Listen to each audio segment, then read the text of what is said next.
के बयान पर बवाल मचा हुआ है। बीजेपी के कार्यकर्ताओं ने इस मुद्दे पर जमकर विरोध किया और श्रीनगर के लाल चौक पर तिरंगा फहराने के लिए पहुंच गए। वहीं इस बीच पुलिस ने कुछ कार्यकर्ताओं को हिरासत में लिया। बीजेपी कार्यकर्ताओं ने पीडीपी दफ्तर के बाहर भी प्रदर्शन कर अपना विरोध जताया। कार्यकर्ताओं का ये गुस्सा पीडीपी नेता महबूबा मुफ्ती के खिलाफ है। दरअसल महबूबा मुफ्ती ने घाटी में धारा 370 की वापसी तक तिरंगा न छूने की बात कही थी। सुनिए आखिर महबूबा मुफ्ती ने क्या कहा था। झंडा तो मेरा झंडा तो ये है, सामने मैंने रखा है। जिस वक्त हमारा ये झंडा वापस आएगा हम उस झंडे को भी उठा लेंगे, मगर जब तक हमारा अपना झंडा डाकुओं ने डाके में ले लिया है तब तक हम किसी और झंडे को हाथ में नहीं उठाएंगे। महबूबा के इसी बयान ने पूरे देश में बवाल मचा रखा है। श्रीनगर में बीजेपी कार्यकर्ता सड़क पर उतर गए। पीडीपी के दफ्तर के बाहर कार्यकर्ताओं ने धरना प्रदर्शन किया और महबूबा के इस ओछे बयान पर कड़ा ऐतराज जाहिर किया। इनका कहना है कि तिरंगे से ऊपर कोई नहीं है और कुछ भी नहीं है।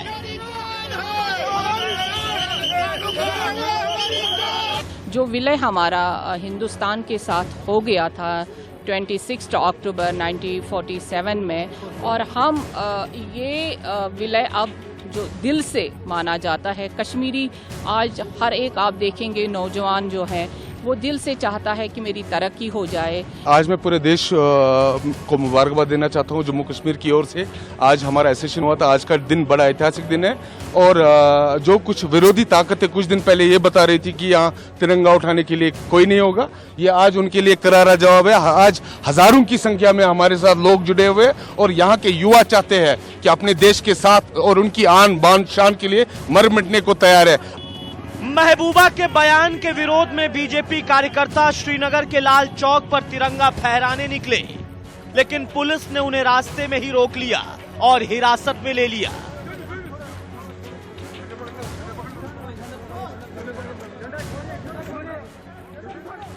महबूबा के बयान से बौखलाए बीजेपी प्रदेश अध्यक्ष रविंद्र रैना ने घाटी में धारा 370 की तरफदारी करने वालों को निशाने पर लिया। ये देश के वो गद्दार, चाहे महबूबा मुफ्ती हो या फारूक अब्दुल्ला हो, आंखें खोल के देख लो। आज जम्मू कश्मीर के बच्चे बच्चे के हाथ में तिरंगा है। महबूबा मुफ्ती और फारूक अब्दुल्ला आप देख लो, आज जम्मू कश्मीर के हर घर के ऊपर तिरंगा है। जम्मू कश्मीर हिंदुस्तान था, है और हमेशा हिंदुस्तान रहेगा। और जम्मू कश्मीर में सिर्फ एक ही झंडा लहराया जाएगा, वो है हमारा तिरंगा झंडा। दुनिया की कोई ताकत यहाँ दूसरा झंडा नहीं लगा सकती। पिछले साल ही केंद्र सरकार ने घाटी से धारा 370 हटाकर जम्मू कश्मीर को केंद्र शासित प्रदेश का दर्जा दिया था। इसके विरोध में महबूबा ने धारा 370 की वापसी को लेकर बयान दिया था। Bureau report, India news. और अब दो तस्वीरें आपके सामने ला रहे हैं। पहली तस्वीर लाल चौक की श्रीनगर की है, जहां तिरंगा फहराने जा रहे बीजेपी कार्यकर्ताओं को पुलिस ने हिरासत में ले लिया। दूसरी तस्वीर जम्मू में बीजेपी की तिरंगा यात्रा की है, जहां सैकड़ों बीजेपी कार्यकर्ताओं ने महबूबा मुफ्ती के तिरंगा न उठाने वाले बयान के खिलाफ रैली निकाली। ये दोनों तस्वीरें महबूबा मुफ्ती के बयान के बाद उपजी हैं और दोनों ही तस्वीरें श्रीनगर में वर्तमान में क्या हालात हैं, क्या चल रहा है जम्मू कश्मीर में, उसकी एक बानगी है। वहीं इस बीच पीडीपी नेता महबूबा मुफ्ती की पार्टी को आज उस वक्त बड़ा झटका लगा जब उनकी पार्टी के कुछ नेताओं ने नाराजगी जताते हुए उनका साथ छोड़ दिया। इन नेताओं ने महबूबा मुफ्ती के बयानों से नाराजगी जताई है और पीडीपी के 3 नेताओं ने पार्टी से इस्तीफा दे दिया है। इन सभी तीनों नेताओं ने महबूबा मुफ्ती के बयानों को लेकर गंभीर नाराजगी जताई है। पार्टी से इस्तीफा देने वाले नेताओं के नाम टीएस बाजवा, वेद महाजन और हुसैन ए बाफरा हैं। इन तीनों नेताओं ने इस संबंध में महबूबा मुफ्ती को चिट्ठी भेजकर अपनी नाराजगी भी जाहिर कर दी है। पार्टी के नेताओं ने साफ कर दिया कि वो लोग महबूबा मुफ्ती के कामों और देश के खिलाफ दिए गए बयानों से बेहद नाराज हैं।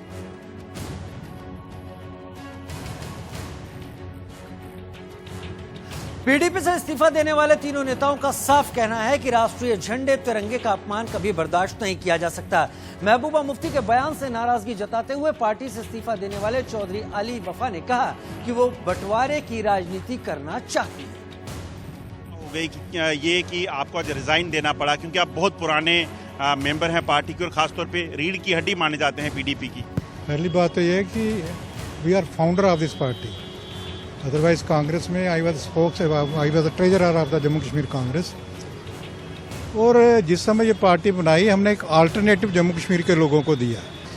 लेकिन आज जो हमारा बेसिक कारण है वो ये है कि जो महबूबा पार्टी सदर महबूबा जी ने जो एक परसों बयान दे दिया, उसके बारे में हमने आज एक सुबह एक लेटर हमने महबूबा जी को लिखी है। उसमें हमने ये कहा है कि जो आपका ये बयान है हम उस बयान से टोटली अपने आप को डिसएसोसिएट करते हैं, क्योंकि we are patriotic people. National flag is our pride, this is our identity, और ये हमारी पहचान है। और मुफ्ती साहब एक विजनरी लीडर थे, वो होम मिनिस्टर भी रहे और उस टाइम पे भी कभी ऐसी बात नहीं हुई। और वो जो अल्टरनेटिव था उसकी आज ये हालत हो गई है हमारी पार्टी के अंदर कि now they form a group people's alliance, जिसके चेयरमैन बनते हैं डॉक्टर फरूक साहब प्रेसिडेंट, और हमारी पार्टी सदर वाइस प्रेसिडेंट।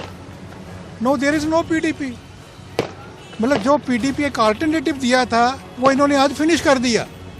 आप क्या देखते हैं जब ये बयान आता है कि ये तिरंगा जो है ये कहीं आप उससे नहीं उठाएंगे और स्टेट का फ्लैग जो है ज़रूरी है, इसके बाद क्या मन में आ रहा? आज ऐसी स्टेटमेंट देनी हमारे लिए बहुत निंदनीय है कि हम तिरंगे झंडे को हाथ नहीं लगाएंगे। हम नेशनलिस्ट लोग हैं। ये तिरंगा झंडा जो है ये हमारे मुल्क की पहचान है, हमारे स्टेट की पहचान है। वो किस्मत वाले इंसान होते हैं जिनके ऊपर तिरंगा झंडा आखिरी दम में उनके लहराया जाता है। इसलिए हम ये सोचते हैं कि जम्मू की जो लीडरशिप है, इन स्टेटमेंटों के लिए जम्मू की लीडरशिप को बिल्कुल टच नहीं किया गया। कल तक जो नेशनल कॉन्फ्रेंस वहाँ पे एक मीटिंग करती है और जम्मू की पूरी लीडरशिप जो सीनियर थे उनको लेके वहाँ उनके मशवरे से उन्होंने डिसीजन लिया। लेकिन हमारी सदर जो मोहतरमा महबूबा मुफ्ती जी, उन्होंने किसी भी जम्मू के इम्पोर्टेंट लीडरशिप को किसी को बुलाने की ज़रूरत नहीं समझी। अगर उनको ज़रूरत नहीं है तो इट मीन कि हमें फिर अपना फैसला खुद ही करना चाहिए। इसलिए हम जम्मू के हित में हैं और भारतवर्ष के हित में है और तिरंगे झंडे के साथ हैं। तो सब एक चीज़ और देखी गई है, कई बार हमने देखा कश्मीर की जो लीडरशिप थी उनके जब बयान आए वो कहीं ना कहीं हिंदू वर्सेस मुस्लिम हो जाते हैं। यही वजह है कि जम्मू कश्मीर में लोगों को हमेशा बांट कर पॉलिटिक्स होती रही, जम्मू और कश्मीर को बांटा जाता रहा। मैं तो ये समझता हूँ कि इस स्टेटमेंट से हमारा भाईचारा जो है वो डैमेज होता है। उनको ऐसी स्टेटमेंट देनी चाहिए जैसे मुफ्ती साहब देते थे। एक आखिरी सवाल, मैडम महबूबा मुफ्ती को क्या कहना चाहेंगे? अब उनकी क्या बताएं, उनको जो उन्होंने स्टेटमेंट देनी है वो अपने तरीके से देते हैं। आप उनको क्या राय देना चाहेंगे? हम तो यही कहते हैं कि आप जम्मू को और कश्मीर को बराबर लेके चलिए और बैलेंस दे के बराबर बैलेंस करके स्टेटमेंट दीजिए ताकि हमारा यहाँ का हिंदू मुस्लिम भाईचारा जो है वो बांटने की सियासत ना हो। बांटने की सियासत ना हो। एक तरफ 370 के मुद्दे पर महबूबा मुफ्ती जम्मू और कश्मीर में हालात अपने बयानों से बुरे बनाने की कोशिश कर रही हैं। वहीं 370 हटने के बाद लद्दाख जब अलग अस्तित्व में आया तो बड़ी खबर यह है कि लद्दाख हिल काउंसिल चुनाव में बीजेपी को बड़ी जीत मिली है। 26 में से 15 सीटों पर बीजेपी का कब्जा हो गया है। लद्दाख हिल काउंसिल चुनाव में केंद्र शासित प्रदेश बनने के बाद यह पहली बार मतदान हुआ था। 23 अक्टूबर को वोट डाले गए थे और 26 में से 15 सीटों पर बीजेपी को जीत हासिल हुई है। बड़ी खबर इस वक्त की।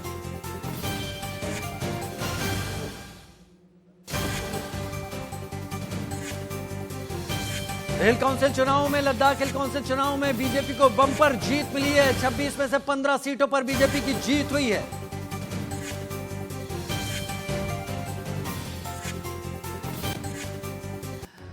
और एक केस में पूर्व केंद्रीय मंत्री दिलीप रे को सजा सुनाई। सीबीआई की एक विशेष अदालत ने कोयला घोटाला मामले में पूर्व केंद्रीय मंत्री दिलीप रे को 3 साल जेल की सजा सुनाई है। ये मामला 1999 में झारखंड कोयला ब्लॉक के आवंटन में अनियमितताओं से संबंधित है। सुप्रीम कोर्ट ने मध्य प्रदेश हाई कोर्ट के उस आदेश पर रोक लगा दी, इसमें रैलियों की जगह ऑनलाइन प्रचार करने के लिए कहा गया था। हाई कोर्ट ने कोविड-19 की वजह से ऑनलाइन प्रचार का आदेश दिया था।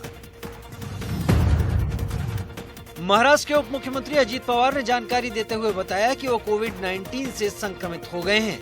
अजीत पवार डॉक्टरों की सलाह पर मुंबई के ब्रीच कैंडी अस्पताल में भर्ती हुए हैं। शिवसेना नेता संजय राउत ने सावरकर के बहाने बीजेपी पर निशाना साधा। संजय राउत ने बीजेपी से सवाल पूछा कि वो सावरकर को भारत रत्न क्यों नहीं देती है। सुप्रीम कोर्ट ने दिशा सालियन केस की सीबीआई से अदालत की देखरेख में जांच कराने की मांग वाली याचिका पर विचार करने से इनकार कर दिया। कोर्ट ने आर्मेनिया और अजरबैजान के बीच 29 दिनों से चल रही जंग खत्म हो गई है। अमेरिका की पहल पर दोनों देश संघर्ष विराम के लिए तैयार हो गए। डोनाल्ड ट्रंप ने दोनों देशों के राष्ट्र प्रमुखों को संघर्ष विराम के लिए बधाई दी। पाकिस्तान के पूर्व प्रधानमंत्री नवाज शरीफ ने बिना नाम लिए परवेज मुशर्रफ पर निशाना साधा। उन्होंने आरोप लगाया कि करगिल युद्ध में जनरलों ने खुद को बचाने के लिए पाकिस्तान के सैकड़ों जवान मरवा दिए। सप्ताह के पहले कारोबारी दिन बाजार भारी गिरावट के साथ लाल निशान के साथ बंद हुए। सेंसेक्स 540 अंक लुढ़ककर 40,145 पर बंद हुआ, तो वहीं निफ्टी 162 अंक गिरकर 11,767 पर बंद हुआ। और महाराष्ट्र के सीएम उद्धव ठाकरे के बयान पर फिल्म एक्ट्रेस कंगना रनौत गुस्से में हैं। उन्होंने उद्धव ठाकरे पर देश को बांटने की कोशिश का आरोप लगाया है। कंगना रनौत ने साफ कहा कि उद्धव ठाकरे महाराष्ट्र के सीएम हैं तो सीएम ही रहें, महाराष्ट्र के मालिक बनने की कोशिश न करें। तुमने मुझे कल अपने भाषण में गाली दी, नमक हराम कहा। इससे पहले भी सोनिया सेना के कई लोगों ने मुझे गंदी गालियां दी है, धमकाया है, मेरा जबड़ा तोड़ना या ओपनली मुझे मार देना या हरामखोर कहना, इस तरह की कई अभद्र गालियां इससे पहले भी मुझे सोनिया सेना ने दी है। लेकिन आप नहीं देखेंगे कि जो भी नारी सशक्तिकरण के जो ठेकेदार हैं उन्होंने कुछ नहीं कहा। उसी भाषण में आपने जो हिमालयज है, हिमाचल है, जो कि माँ पार्वती की जन्मभूमि है, उन्हें हिमाचल पुत्री कहा जाता है, लॉर्ड शिवा महादेव की कर्म भूमि है, आज भी कण कण में माँ पार्वती और शिव यहाँ बसे हुए हैं, इसे देव भूमि कहा जाता है। इसके बारे में आपने इतनी ज्यादा तुच्छ बातें की हैं। एक चीफ मिनिस्टर होके आपने पूरी स्टेट को नीचे गिराया है, क्योंकि आप सिर्फ एक लड़की से नाराज है और वो लड़की आपके बेटे की उम्र की है। चीफ मिनिस्टर, आप मुझसे बहुत नाराज हुए थे जब मुझे धमकाने के बाद मुंबई में मैंने वहां की तुलना, क्योंकि वहां पे आजाद कश्मीर के नारे लगे थे और आपकी सोनिया सेना ने उसे डिफेंड किया था, इसलिए मैंने कहा था उसकी तुलना पीओके से की। तो बहुत ज्यादा संविधान के जो बचाने वाले हैं वो उछल के आए थे, लेकिन कल आपने उसी भाषण में भारतवर्ष की तुलना पाकिस्तान से की। अब वो संविधान वाले नहीं आएंगे क्योंकि उनके मुंह में कोई पैसा नहीं ठूस रहा है। बॉलीवुड एक्टर सुशांत सिंह राजपूत की मौत को 4 महीने से ऊपर हो गया है। इस मामले की जांच सीबीआई टीम कर रही है, वहीं ईडी और एनसीबी भी जांच में जुटे हुए हैं। इस बीच भाजपा नेता नारायण राणे ने महाराष्ट्र के मुख्यमंत्री उद्धव ठाकरे के बेटे और राज्य सरकार में कैबिनेट मंत्री आदित्य ठाकरे पर आरोप लगाया है कि सुशांत की हत्या में उनका हाथ है।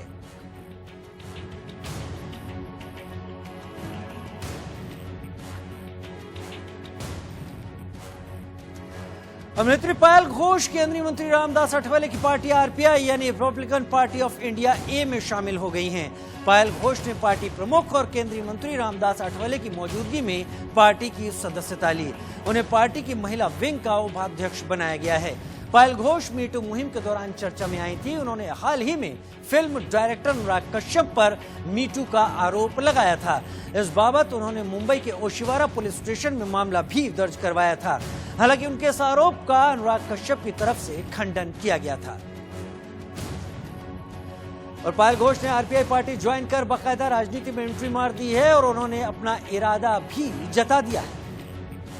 क्या कहेंगे, आपकी लड़ाई कुछ और थी और आप नेता बन गए। नेता नहीं बनी हूँ, मैं वही नागरिक ही हूँ जो लोगों के लिए काम करना चाहती हूँ।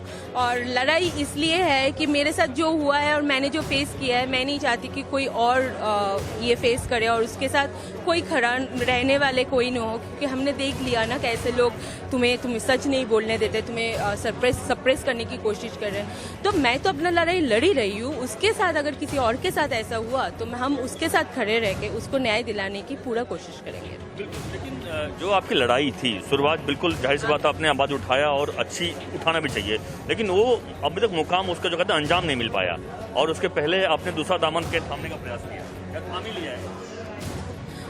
देखिए, ये एक अलग चीज़ है, मेरी लड़ाई ख़त्म नहीं हुई ना वो बंद हुई है। उसको अभी हमें आरपीआई ज्वाइन करने से हो सकता है कि उसको और ज़्यादा सपोर्ट मिले और हम इन्वेस्टिगेशन को। और उधर केंद्रीय मंत्री रामदास आठवले ने पायल घोष को पार्टी में शामिल कराने के बाद उन्हें पार्टी में महिला विंग की जिम्मेदारी दे दी है। उन्होंने कहा कि पार्टी महिला मुद्दों को लेकर गंभीर है। पायल घोष को पार्टी में लेने का क्या हमें संकेत समझें कि राखी सावंत का रिप्लेसमेंट भी किया है? मुझे लगता है कि राखी सावंत भी हमारी पार्टी में वो वर्किंग प्रेसिडेंट है, लेकिन उनका रिप्लेसमेंट का विषय नहीं है। राखी सावंत अभी हैदराबाद में रहती है और वो भी हमारे साथ है, लेकिन पायल घोष ने भी इच्छा व्यक्त की थी कि आरपीआई ने मुझे बहुत बड़ा सपोर्ट किया, अनुराग कश्यप के अन्याय के खिलाफ आवाज उठाने के लिए आप हमारे साथ आए। तो इसीलिए जो बाबा साहब अम्बेडकर जी की पार्टी है, गरीबों की सेवा करने वाली पार्टी है, इस पार्टी में मैं आना चाहती हूँ। तो इसीलिए मैंने उनको राष्ट्रीय उपाध्यक्ष पद पर उनका अपॉइंटमेंट किया है, और राखी सावंत भी हमारे साथ है और पायल घोष भी हमारे साथ है। लेकिन पायल घोष जो मुद्दे लेकर जाहिर सी बात है उन्होंने बड़ा आरोप लगाया अनुराग कश्यप पर, अभी भी उन्हें न्याय नहीं मिला है, और जाहिर सी बात है आप उनको न्याय दिलाने के लिए रोड पर उतरे, कार्यकर्ता उतरे और अभी तक न्याय नहीं मिला। क्या लगता है कि अब आपके पार्टी में ज्वाइन में न्याय जल्दी मिल जाएगा उन्हें? मुझे लगता है कि वो पार्टी में ज्वाइन होने के बाद जरूर जल्दी न्याय मिलेगा, वरना हमारी पार्टी आंदोलन करती रहेगी। और जिस तरह मतलब अनुराग कश्यप की 7 घंटे तक पुलिस इंक्वायरी की। राकान खोल के में वक्त तो चला छोटे से ब्रेक का। ब्रेक के बाद जब वापस आएंगे तो बातें करेंगे बिहार विधानसभा चुनाव की।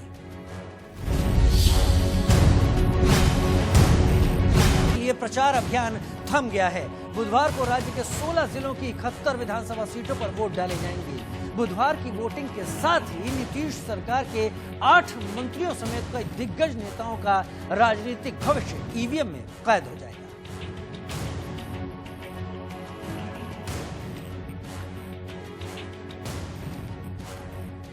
दमा चौकड़ी पर ब्रेक लग गया है।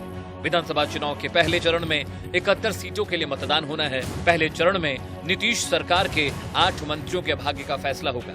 इस चरण में जिन मंत्रियों के भाग्य का फैसला होना है उनमें जहानाबाद से शिक्षा मंत्री कृष्ण नंदन प्रसाद वर्मा, गया टाउन से कृषि मंत्री प्रेम कुमार, जमालपुर से ग्रामीण कार्य मंत्री शैलेश कुमार, दिनारा से विज्ञान एवं प्रौद्योगिकी मंत्री जय कुमार सिंह, बांका से राजस्व मंत्री रामनारायण मंडल, लखीसराय से श्रम संसाधन मंत्री विजय कुमार सिन्हा, चैनपुर से खनन मंत्री ब्रजकिशोर बिंद और राजपुर से परिवहन मंत्री संतोष कुमार निराला शामिल हैं।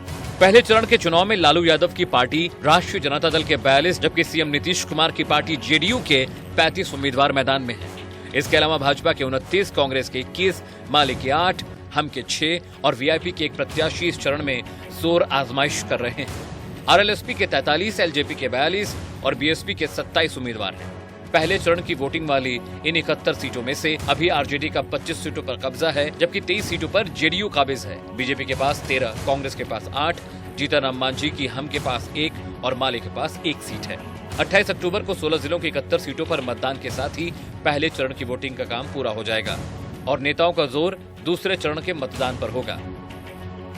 और बिहार चुनाव को लेकर सुरक्षा के किस तरह के इंतजाम है, जायजा लिया हमारे संवाददाता राकेश सिंह ने।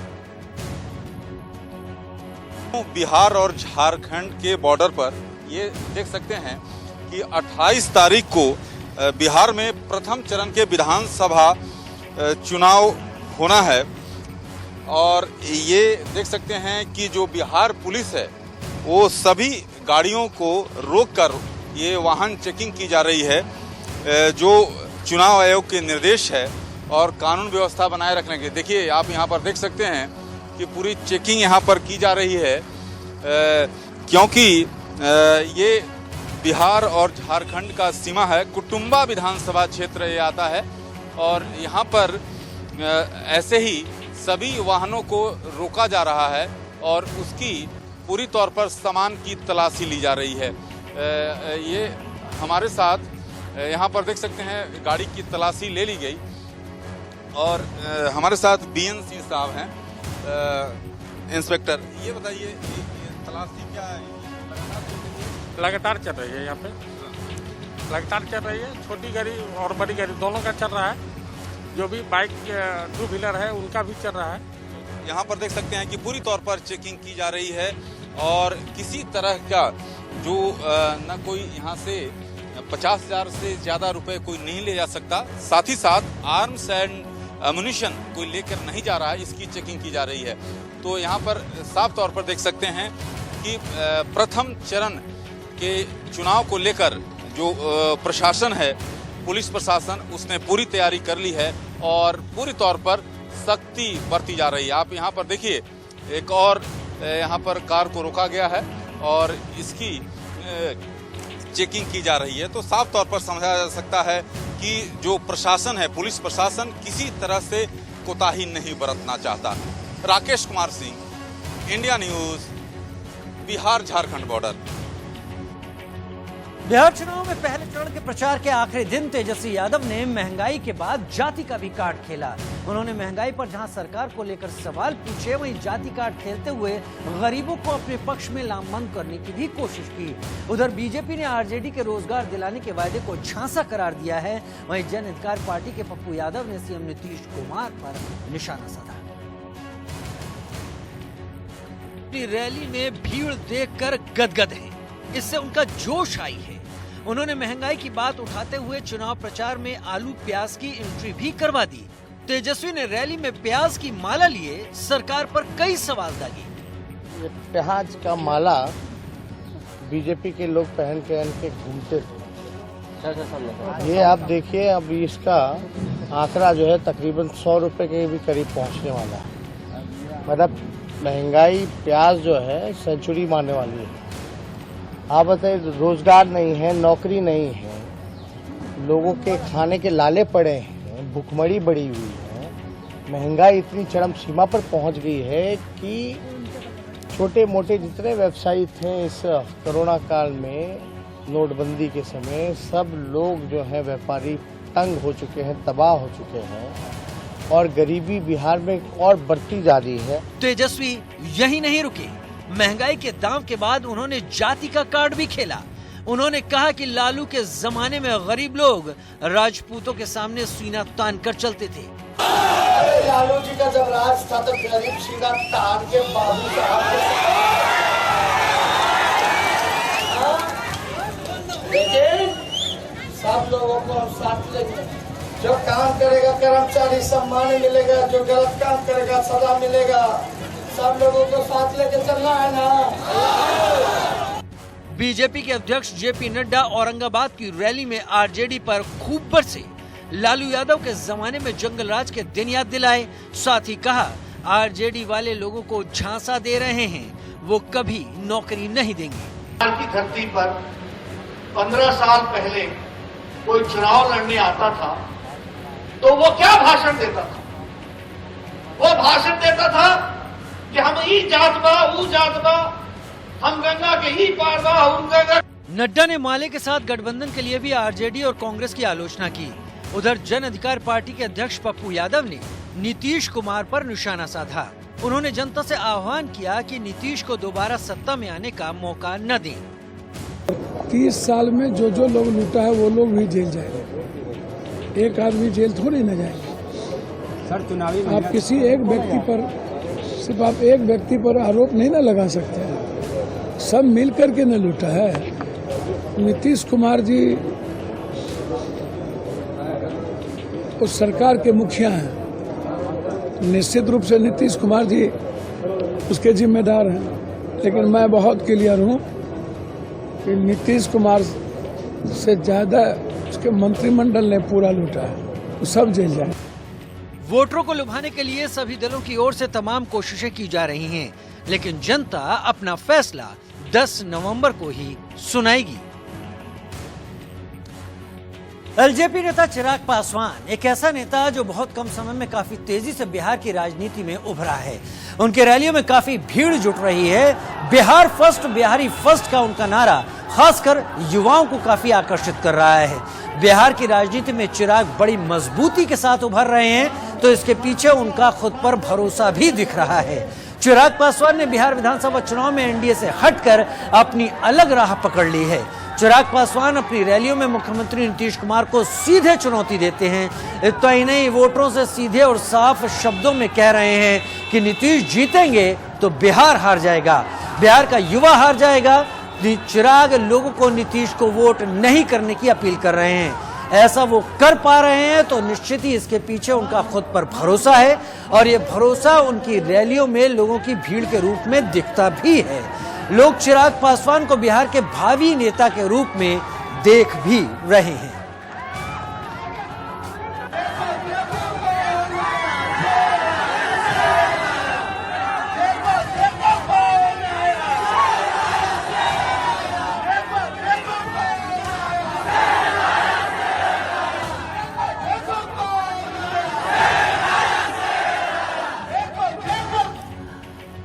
और एलजेपी नेता चिराग पासवान ने आज फिर नीतीश कुमार पर हमला बोला। उन्होंने नीतीश कुमार की शराबबंदी की बखिया उधेड़ कर रख दी। उन्होंने ट्वीट में लिखा, और ट्वीट में उन्होंने लिखा कि बिहार में शराबबंदी का खेल कर नादान लोगों को साजिशन फंसाया जाता है, ताकि सत्ता के खिलाफ कोई बोले तो शराब तस्कर बनाकर जेल में डाल दिया जाए। पूरे बिहार में शराब माफिया के साथ काम कर अपने राजनीतिक महत्वाकांक्षा के लिए पैसा बटोर रहे हैं नीतीश कुमार जी। पीएम बनने का सपना देख रहे हैं साहब। और बीजेपी का गढ़ कहे जाने वाले दरभंगा की बात करें तो यहां पर आम जनता की किस पार्टी को लेकर क्या राय है, साथ ही वहां कितना विकास हुआ है अब तक, देखिए हमारी रिपोर्टर शुभ्रा की ग्राउंड रिपोर्ट। की जमीन है दरभंगा में मैं मौजूद हूं, और यहां पर कांटे की टक्कर दरभंगा विधानसभा में बताई जा रही है। बीजेपी का गढ़ है, 2005 से ही यहां पर बीजेपी के विधायक जीतते रहे हैं। और पूरे दरभंगा की अगर हम बात करूं, 4 सीटें यहां पर आरजेडी के खाते में हैं, 4 जेडीयू के खाते में हैं, 2 बीजेपी के खाते में हैं। तो इस तरीके से दरभंगा की जो जनता है उसको विकास का इंतजार है, और इसके साथ ही जो सियासत है वो भी बराबरी कहीं न कहीं कांटे की टक्कर बीच बीच में होती है। और लेकिन बीजेपी के गढ़ के तौर पर चूंकि इस दरभंगा विधानसभा सीट को जाना जाता है, इसीलिए समझना बहुत दिलचस्प होगा कि यहाँ पर लोग आखिर क्या सोच रहे हैं। एक बार मैं आपको दिखा देती हूँ कि जहाँ पर मैं खड़ी हूँ, हम अभी ललित मिश्रा नारायण यूनिवर्सिटी के गेट के पास से होते हुए यहाँ पहुंचे हैं। बहुत मशहूर यूनिवर्सिटी है। अभी वहाँ पर पढ़ाई नहीं हो रही है, छुट्टी चल रही है, स्टूडेंट्स नहीं थे। लेकिन उस यूनिवर्सिटी के बारे में भी आगे मैं आपको दरभंगा में चूंकि मैं मौजूद हूँ इसलिए बताती रहूंगी, और वहाँ का हाल भी आपको दिखाती रहूंगी। मेरे ठीक पीछे श्यामा मंदिर है, जरा देखिए आप, ये श्यामा मंदिर है, और यहाँ पर दूर दराज से लोग आते हैं पूजा करने के लिए। माँ काली को माँ श्यामा के नाम से यहाँ पर जाना जाता है, बहुत मशहूर मंदिर है। और आप चूंकि लड्डू का जिक्र कर रहे थे, मैं जरा पूछ लेती हूँ, यहाँ पर बड़े देर से भैया लड्डू बना रहे हैं। भैया ये यहाँ का मशहूर लड्डू है? हाँ, ये श्यामा भोग है, श्यामा भोग है, महाभोग। श्यामा भोग है? हाँ, श्यामा। कैसे बनाते हैं इसको? घी में छाना जाता है, बड़ा बूंदी बना। किस चीज से बनता है ये? आपको बेसन का बनता है, घी का बनता है, शुद्ध घी का बनता है। कैसे, मतलब घी में बेसन को मिला करके और क्या क्या डालते हैं? बेसन को मिला के इसको घी में छाना जाता है, छान के उसके बाद आपको चीनी का चाशनी बनाया जाता है, उसके बाद उसमें डाला जाता है, और फिर उसको तैयार करके ड्राई फ्रूट, काजू, किशमिश डाला जाता है। ठीक है, ये सब डाल के तैयार किया जाता है। अच्छा, तो दूर दूर से जो लोग श्रद्धालु यहाँ पर आते हैं वो खास तौर से श्यामा भोग जरूर लेकर। हाँ, इस मंदिर का ये श्यामा भोग बहुत फेमस है, बहुत फेमस है। कहाँ से आते हैं? काफी दूर दराज से आते हैं। दूर से आते हैं, बनारस से भी आते हैं, लखनऊ से भी आते हैं, मधुबनी से भी आते हैं, मुजफ्फरपुर से आते हैं, उसके बाद पटना से भी आते हैं, फिर आपका पश्चिम बंगाल से भी आते हैं, कलकत्ता से भी आते हैं, बहुत दूर दूर से आते हैं। क्या महत्व है, आप लोग जानते तो होंगे, क्या महत्व है इस मंदिर का? चचा, यहाँ पर आप मौजूद हैं, ये श्यामा मंदिर का क्या महत्व? ये तो माँ का महिमा है, माँ का जो मंदिर है, नव दुर्गा इसमें समर्पित है। रामेश्वर महाराज के द्वारा यह स्थापित किया हुआ है। बहुत प्रसिद्ध जगह है पूरे उत्तर बिहार का, पूरे बिहार का, और मिला जुला के पूरे हिंदुस्तान का कहिए, बहुत प्रसिद्ध जगह है। प्रसिद्ध जगह है, इसीलिए घूमते टहलते हम भी चले आए हैं इलेक्शन के कवरेज में निकल करके। लेकिन प्रसिद्ध जगह तो है, लेकिन इस प्रसिद्ध जगह के लिए सरकार ने क्या किया है? 2005 से ही बीजेपी की यहाँ पर विधायक जीतते रहे हैं, गढ़ है बीजेपी का। अच्छा, क्या क्या काम हुआ है यहाँ? यहाँ पर तो काम सही हुआ है, जो हुआ है सो रोड हुआ है, बिजली हुआ है, हाँ, और लोगों का सुविधा हुआ है, सब तरह से रिलैक्सेबल है सब। अच्छा, अब तो एम्स वगैरह की घोषणा हो गई है, एयरपोर्ट शुरू हो गया। आपका स्वागत है मिथिलांचल की धरती पर। और यहाँ तो इससे श्यामा माई मंदिर जो है सो हमारे पूरे विश्व में जो है सो प्रसिद्ध है, और यहाँ बहुत दूर दूर से भक्तजन जो है सो यहाँ जो है सो आते हैं और अपनी मनोकामना जो भी इच्छा रहती है। तो मनोकामना आप लोगों का पूरा किया सरकार ने? मनोकामना सरकार बिल्कुल जो है सो सही ढंग से काम कर रही है। और बिहार के स्पेशल संस्करण में जब हम बिहार चुनाव की बात कर रहे हैं, आपने तेजस्वी को बोलते हुए सुना होगा। तो बहुत युवा नेता हैं और बहुत बेहतर तरीके से जनता के सामने अपनी बात रखते हैं। लेकिन एक और युवा चेहरा बिहार की राजनीति में है, एलजेपी के नेता चिराग पासवान। रामविलास पासवान की विरासत लिए हुए चिराग पासवान एक ऐसा नेता जो बहुत कम समय में काफी तेजी से बिहार की राजनीति में उभरा है। उनकी रैलियों में काफी भीड़ जुट रही है। बिहार फर्स्ट, बिहारी फर्स्ट का उनका नारा खासकर युवाओं को काफी आकर्षित कर रहा है। बिहार की राजनीति में चिराग बड़ी मजबूती के साथ उभर रहे हैं, तो इसके पीछे उनका खुद पर भरोसा भी दिखता है, जो रैलियों में झलकता भी है। चिराग पासवान ने बिहार विधानसभा चुनाव में एनडीए से हटकर अपनी अलग राह पकड़ी। चिराग पासवान अपनी रैलियों में मुख्यमंत्री नीतीश कुमार को सीधे चुनौती दे रहे हैं। इतना ही नहीं, वोटरों से सीधे और साफ शब्दों में कहते हैं, नीतीश जीते तो बिहार हार जाएगा, बिहार का युवा हार जाएगा। चिराग लोगों को नीतीश को वोट नहीं करने की अपील करते हैं। ऐसा वो कर पा रहे हैं तो निश्चित ही इसके पीछे उनका खुद पर भरोसा भी दिखता है, और इससे ये भरोसा रैलियों में लोगों की भीड़ के रूप में साफ दिखता है। सतीश के सिंह वरिष्ठ पत्रकार हमारे साथ इस वक्त जुड़ गए। सतीश जी, बिहार की राजनीति देखी जाए, एक तरफ आरजेडी को तेजस्वी और तेज प्रताप लीड कर रहे हैं, लेकिन दूसरी तरफ रामविलास पासवान की विरासत लिए हुए चिराग पासवान उतरते हैं, और वो न केवल उतरते हैं, वर्तमान सत्ता से सीधा टकराव भी ले लेते हैं। एलजेपी को और चिराग को इन चुनावों में आप किस तरह से देखते हैं? देखिए, चिराग पासवान इस चुनाव का, बिहार के चुनाव का एक नई राजनीतिक शख्सियत के रूप में उनका पूरे बिहार के लेवल पर, और या फिर कहें कि देश के लेवल पर उनका उदय हो रहा है। उन्होंने फ्यूचर की पॉलिटिक्स खेली है, अपने को स्थापित करने में और अपने पिता का स्थान लेने में, और शायद पिता से आगे बढ़ाने का। अब देखिए, बिहार में उनकी रैलियों में भी भीड़ आ रहे हैं, और उनका बयान सीधे वो तो कह रहे हैं नीतीश को जेल भेजेंगे, ऐसी बात कर रहे हैं। उनको एनडीए में भी बने हुए हैं, जबकि सुनते हैं कि जेडीयू उनको कह रहा है कि हटाओ, लेकिन वो बने हुए हैं। और एक बात जो मैं आपके सामने कहना चाहता हूं आपके मार्फत, वो ये है कि रामविलास जी भी जो थे वो सबको साथ लेके चलते थे। वो मुसलमानों के भी नेता थे, इफ्तार भी देते थे। वो अगड़ों के भी नेता थे, बराबर कहीं न कहीं अगड़ों को अपने साथ बना के रखा, और दलितों के नेता तो थे ही। और यही चीज शायद चिराग पासवान के बिहार फर्स्ट में दिखता है, बिहार फर्स्ट के नारे में।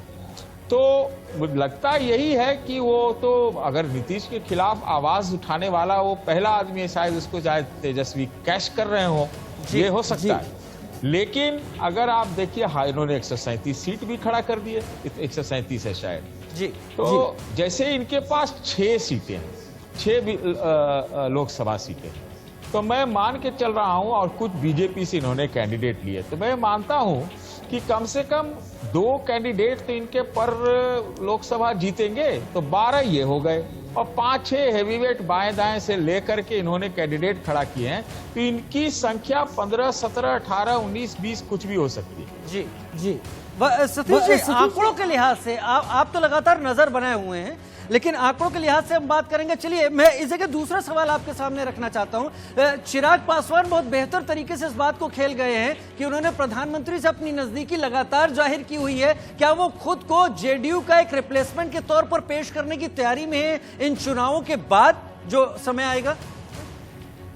निश्चित रूप से ऐसा लगता है कि अब तक एनडीए में वो बने हुए हैं, एनडीए से उनको निकाला नहीं गया उनकी पार्टी को, तो निश्चित रूप से, और चर्चा भी है, स्पेकुलेशन भी है कि इतना कहने करने के बाद नीतीश जो उनके मुख्यमंत्री के चेहरा हैं बीजेपी के, इसके बावजूद भी ताल ठोक करके चिराग पासवान नीतीश को क्या कुछ नहीं कह रहे।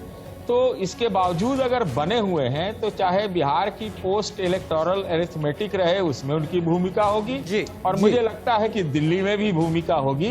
तो ये निश्चित रूप से ये बीजेपी ने वो रास्ता शायद पहले ही तैयार किया था, उसे खोल रखा है और ये चिराग को भी मालूम है। यानी एक बात है, बहुत दूर की कौड़ी इस वक्त फेंकी है चिराग पासवान ने, युवा नेता और बिहार की राजनीति में ऊर्जा से लबरेज। बहुत शुक्रिया वरिष्ठ पत्रकार सतीश के सिंह जी हमारे साथ जुड़ने के लिए। वक्त तो चला